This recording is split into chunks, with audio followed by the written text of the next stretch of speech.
അതിനൊരു പ്രത്യേകതയുണ്ട്. പ്രത്യേകിച്ചിട്ട് ഞങ്ങൾ വിദ്യാഭ്യാസത്തോട് വളരെ താല്പര്യരായ എൻ്റെ സീനിയർ അമീസിയോട് ഇരിക്കുന്നുണ്ട്.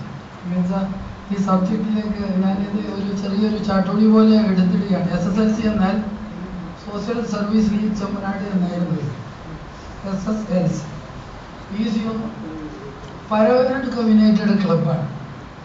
ഈ SSLCയിൽ നിന്നാണ് PUCയിലേക്ക് എത്തുന്നത്.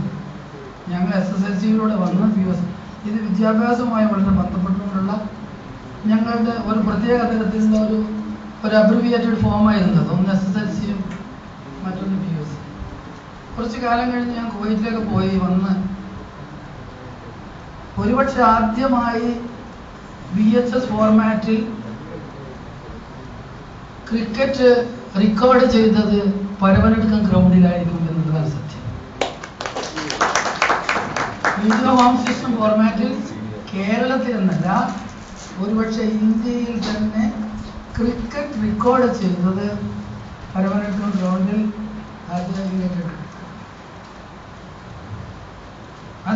അതിന് കാരണം ഞാൻ പറയുന്നത്, ഞാൻ വീഡിയോ ക്യാമറയുമായി വരുമ്പോൾ ബോംബെ കസ്റ്റംസിന് വീഡിയോ ക്യാമറ എന്ന കഥയറിയില്ല. അതുകൊണ്ട് എനിക്ക് ആ ക്യാമറയ്ക്ക് കസ്റ്റംസ് ഡ്യൂട്ടി ഉണ്ടായിരുന്നില്ല, അവർക്കറിയുമായിരുന്നില്ല.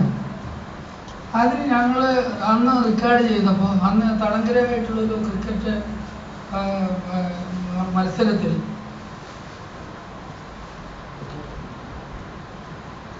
എനിക്ക് തോന്നുന്നത് രാജേട്ടൻ്റെ ആണെന്ന് തോന്നുന്നു, ഒരു സ്പിൻ ബോൾ ചെയ്യുമ്പോൾ മിക്സഡായിട്ട് ഇരിക്കുകയായിരുന്നു എന്നാണ് എൻ്റെ ഓർമ്മ. ഏതായാലും ചികഞ്ഞാൽ ചിലപ്പോൾ ആ വീഡിയോ കാസറ്റ് പോലെ കിട്ടുമെന്നാണ് എനിക്ക് തോന്നുന്നത്. ഏതായാലും അതിൻ്റെ കളക്ഷൻ ഇപ്പോഴുണ്ട്.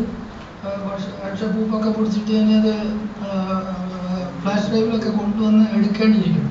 എന്നാൽ പോലും തടങ്കരയിലെ മൂസ അത് ക്യാച്ച് ചെയ്യുന്ന സമയത്ത് പുള്ളി കൈങ്ങനെ കുത്തുകയും സാധനം പെട്ടെന്ന് ബോധക്ഷയമായി പോയി തരിപ്പ് നമ്മളിങ്ങനെ ചൊട്ടിയാൽ തന്നെ തരുമ്പോൾ പുള്ളിക്ക് ബോധക്ഷയം ഉണ്ടാവുകയും അത് റെക്കോർഡ് ചെയ്യുമ്പോഴാണ് പുള്ളിക്ക് കുവൈറ്റിലായിരുന്നു. ഞാൻ കുവൈറ്റിൽ നിന്ന് ആ സാധനം കൊണ്ടുവന്നു. പിന്നീട് അന്നത്തെ ആദ്യത്തെ നമ്മുടെ വേൾഡ് കപ്പിൻ്റെ കാസറ്റ് മൊത്തമായ കാസറ്റ് റെക്കോർഡ് ചെയ്ത് കൊണ്ടുവന്ന് ആ കാലങ്ങളിൽ വീട്ടിൽ വെച്ച് അമിച്ച ഞങ്ങളൊക്കെ അതിൻ്റെ ഈ TV-യും ഇതിൻ്റെയൊക്കെ ആൾക്കാർ മുഴുവൻ വന്ന് വീട്ടിൽ നിന്ന് ക്രിക്കറ്റ് പഠിക്കാൻ. ഇനിയൊന്നും കൂടി പറയാം, യുണൈറ്റഡ് ക്രിക്കറ്റ് ക്ലബിലെ ആദ്യത്തെ ഗ്രൗണ്ടിലെ മാറ്റ് പിരിച്ചത് എനിക്ക് ഇന്നും ഓർമ്മയുണ്ട്. നെടുനാഷിൻ്റെ കാറുമായി മംഗലാപുരത്തേക്ക് പോവുകയും ഇത് കൊണ്ടുവന്നിട്ട് ഫുൾ മാറ്റ് കിട്ടിയില്ലാണ്. ഹാഫ് മാറ്റ് കൊണ്ടുവന്നിട്ട് പിന്നെ ഞങ്ങൾ വൈകുന്നേരം ആകുമ്പോൾ ഇത് ചുരുട്ടിപ്പിടിച്ച് അതിന് വടിയൊക്കെ ഇട്ട് കൊണ്ടുപോയി ഞങ്ങളുടെ ആ പീഡിയയിൽ ഇപ്പോൾ പൊടിച്ചു മാറ്റിയ പീഡിയയിലൊക്കെ കൊണ്ടുവന്നു. പിന്നെ എൻ്റെ ഓർമ്മയിൽ ഇങ്ങനെ അസ്മൃതി ഇങ്ങനെ തെളിച്ചു വരുന്നു. ഇത് എന്തോ ഒരു വലിയ ഒരു മാറ്റത്തിന് തുടക്കം കുറിക്കേണ്ടത്. എങ്ങനെയാണ് മാറ്റം ഉണ്ടായത്? അതുകൊണ്ട് മാത്രമാണ് പരവനത്തക്കത്തെ ഗ്രൗണ്ട് ഇന്നുള്ള ലെവലായത്. അന്ന് അൽഹംദുലില്ലാ അന്ന് ദൈവത്തിന് സ്തുതി, അന്ന് നല്ല കാശ് ഇറക്കാനുള്ള ഒരു മനസ്ഥിതി ഉണ്ടായതുകൊണ്ട് ഇപ്പോൾ ആലിയുള്ള സ്ഥലം ഭാഗത്ത് ഇപ്പൊക്കെ തോട്ട വെച്ചാൽ തീവ്രവാദിയിൽ പിടിക്കും.